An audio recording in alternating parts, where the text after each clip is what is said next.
جوز کا ایک بہت ہی عجیب و غریب کانسیپٹ یہ ہے کہ اللہ تعالیٰ نے ان کو سارے گناہ معاف کر دیے، یعنی وہ جو بھی کام کریں گے اس کا حساب کتاب ان کو نہیں دینا پڑے گا۔ کچھ لوگ تو یہ بھی کہتے ہیں کہ جوز یہ بلیو کرتے ہیں کہ سیننگ از گڈ، یعنی کہ گناہ کرنا اچھی بات ہے۔ اب اگر اس کلیم کو دیکھا جائے تو یہ بہت ہی ڈینجرس کانسیپٹ ہے۔ ہم دیکھتے ہیں کہ اس کلیم کا یہ جو اس وقت سچویشن ہے ایران اور اسرائیل کی اور امریکہ کی وار، اس پہ کیا اثرات ہو سکتے ہیں۔ اس میں سب سے پہلے تو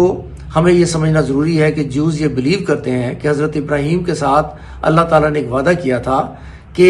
دریائے نیل سے لے کر دریائے فرات تک جتنی بھی لینڈ ہے وہ حضرت ابراہیم کو یا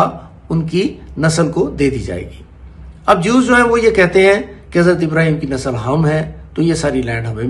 ملنی چاہیے، اور اسی کو ہم گریٹر اسرائیل کا آئیڈیا کہتے ہیں۔ اب اس میں سب سے پہلی بات تو یہ ہے کہ کیا حضرت ابراہیم کی جتنی بھی اولاد تھی وہ صرف یہ جو جیوز ہیں جو اسرائیل میں یا دنیا میں کہیں پہ رہ رہے ہیں صرف وہی ہیں؟ کیا اس کی کوئی پاسبلٹی نہیں ہے کہ عرب کے باقی لوگ جو ہیں وہ بھی حضرت ابراہیم کی اولاد میں سے ہی ہوں؟ اس کے لیے بہت سارے لوگ جو ہیں وہ یہ کہتے ہیں کہ اس قسم کا حساب کتاب کرنا جو ہے وہ امپاسبل ہے۔ اس کا ایک ہی طریقہ ہو سکتا ہے کہ ڈی این اے ٹیسٹ کیا جائے اور دیکھا جائے کہ جو جیوز ہیں وہ حضرت ابراہیم کی اولاد ہیں یا باقی لوگ جو ہیں وہ بھی حضرت ابراہیم کی اولاد ہو سکتے ہیں کہ نہیں ہو سکتے، جو کہ ایک بہت ہی عجیب و غریب اور ڈینجرس کانسیپٹ ہے۔ تو اس کی بڑی عجیب و غریب امپلیکیشن ہے اس دعوے کی۔ اس کے علاوہ جو جیوز ہیں ان میں یہ ایک کانسیپٹ ہے کہ بیسیکلی جوز میں دو طبقات ہیں۔ جس طرح باقی دنیا میں جو مذاہب ہیں اس میں ڈفرینٹ شیڈز ہوتے ہیں، تو جوز میں بھی دو شیڈز ہیں۔ ایک جو طبقہ ہے جوز کا وہ یہ مانتا ہے کہ ہمیں یہ لینڈ حاصل کرنے کے لیے ظلم اور زیادتی نہیں کرنی چاہیے، کیونکہ اس طرح اللہ تعالیٰ ناراض ہو سکتے ہیں، اور وہ جو پریڈکشن ہے کہ جوز کو اپنی لینڈ سے 2 دفعہ نکالا جائے گا، ایک دفعہ نکالا جا چکا ہے تو دوسری دفعہ کہیں پہ وہ واقعہ جو ہے وہ اب نہ ہو جائے، یعنی اللہ تعالیٰ ناراض ہو کر ایک دفعہ پھر ان کو اپنی اس لینڈ سے دربدر نہ کر دے۔ تو دوسرا طبقہ جو ہے وہ یہ سمجھتا ہے کہ اس لینڈ کو حاصل کرنے کے لیے ان کو ہر حربہ آزمانا چاہیے، اور اس کا اللہ تعالیٰ ان سے حساب کتاب نہیں لیں گے۔ یہ وہ طبقہ ہے جس سے جو نیتن یاہو صاحب جو ہیں وہ بلانگ کرتے ہیں۔ نیتن یاہو صاحب کے بارے میں بھی ایک بڑی عجیب و غریب سی بات یہ سامنے آئی ہے کہ وہ بیسیکلی پولش جیو ہیں، یعنی وہ he was born in Poland, اور ان کے جو پیرنٹس تھے وہ they were neither Christian nor Jews۔ اس کی وجہ یہ ہے کہ رشیا میں اس وقت نہ ہی کرسچینٹی نہ ہی جوڈائزم بلکہ مذہب کی بات ہو ہی نہیں سکتی تھی جس زمانے میں نیتن یاہو صاحب جو ہیں وہ پیدا ہوئے، اور بعد میں وہ اسرائیل میں انہوں نے شفٹ کیا اور بعد میں انہوں نے یہ سارا کام کیا۔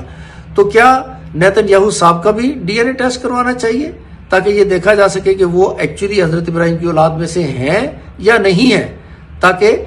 وہ جو کلیم ہے اس کے وہ اصل کلیمنٹ بنتے بھی ہیں کہ نہیں بنتے۔ اور آخری بات اس میں یہ ہے کہ اگر جیوز کے اس کلیم کو مان لیا جائے تو اس سے کیا ہوگا؟ اس سے یہ ہوتا ہے سب سے پہلے کہ جتنی بھی عرب لینڈ کے لوگ ہیں سارے کے سارے، جس میں سعودی عرب ہے، جارڈن ہے، سیریا ہے، ایران ہے، عراق ہے، تو یہ سارے لوگ جو ہیں سب سے پہلے تو ان کا اس لینڈ سے ناتا اور تعلق جو ہے وہ ختم ہو جاتا ہے، اور یہ ساری کی ساری لینڈ کے کسٹوڈین بن جاتے ہیں پھر صرف وہ جیوز جو اسرائیل میں یا دنیا میں کہیں رہ رہے ہیں۔ تو اس سے کیا ہوگا کہ یہ سارے جو ہے وہ ملک جو ہے ان کی باؤنڈریز ختم ہو جائیں گی، اور یہ جتنا بھی جو پاپولیشن ہے عرب کی وہ ساری کی ساری اپنی ہی لینڈ سے نابلد اور ان کا تعلق اس سے ختم ہو جائے گا۔ اس کا مطلب یہ ہے کہ بائی ریکگنائزنگ اسرائیل بیسیکلی جو عرب کے جو لوگ ہیں، جو عرب کے جو کنٹریز ہیں، یہ سارے کے سارے اپنے ہی خلاف جو ہے وہ مقدمہ ایک کھڑا کر رہے ہیں بائی ریکگنائزنگ اسرائیل۔ تو یہ جو سارا کانسیپٹ ہے جو جیوز کا کانسیپٹ ہے یہ بڑا ہی اس لحاظ سے ڈینجرس کانسیپٹ ہے۔ بیسیکلی یہ مڈل ایسٹ کے پورے میپ کو ری ڈیزائن کرنے والی بات ہے۔ تو یا تو گریٹر اسرائیل بن سکتا ہے یا عرب کے لوگوں کو رہنے کا حق جو ہے وہ دیا جا سکتا ہے۔ ان دونوں کانسیپٹ کو اکٹھے نہیں چلایا جا سکتا۔ Stay tune for further updates on national, regional and global scenarios.